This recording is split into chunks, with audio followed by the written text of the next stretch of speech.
The five dysfunctions I of a mean, team. maybe we can drop a link into, there's a website which sort of links it all out. But that was our framework.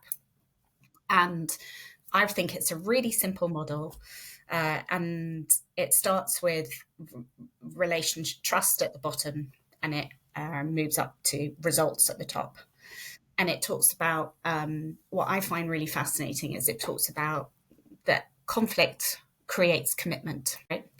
So if everyone just listens to the leader and everyone nods and agrees and then goes out the room, that's not commitment.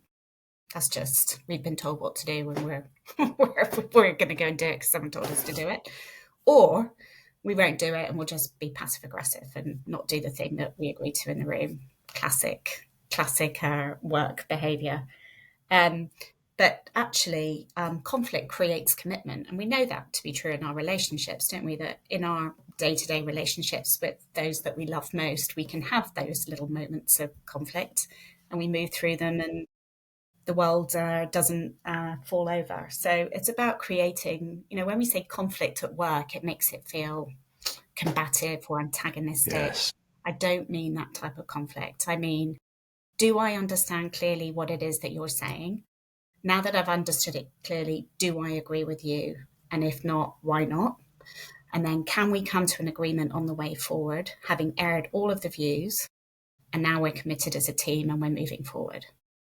So it's about sort of, if you like, creating the environment in which you can have the discussion, people have the psychological safety to voice their view and bring their view, and then we make a decision and then we move.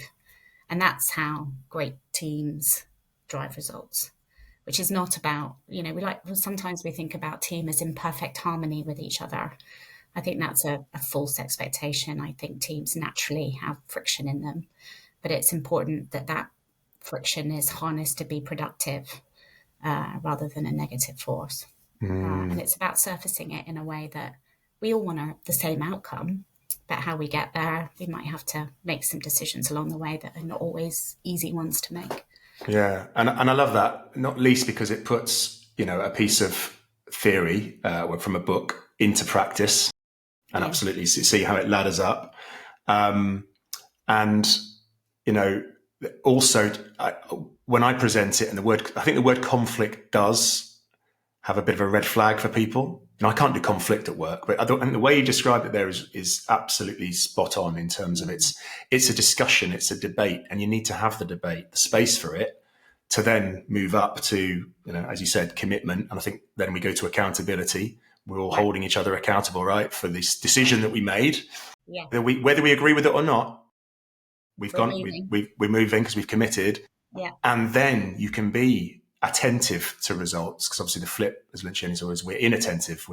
We've gone our own separate ways, and look what happens to results, bottom line, sales, whatever you might be measuring as a key result. So I love that it's, here's something from some leadership theory that you've absolutely put into practice that sounds like it's landed really well over several years.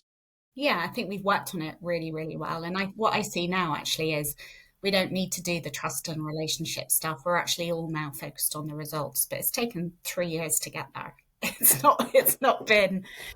And I think that's the other thing is that, leadership is not, maybe teams move fast, people move in and out of teams quickly now. What's the average tenure of a CDIO? Chief Digital Information Officer is less than 3 years. These things take time. And I just sort of, I think there's this pressure on results, but, I think it takes time to build the team and the relationships and get to that point where you really start to become more high performing than just a group of individuals.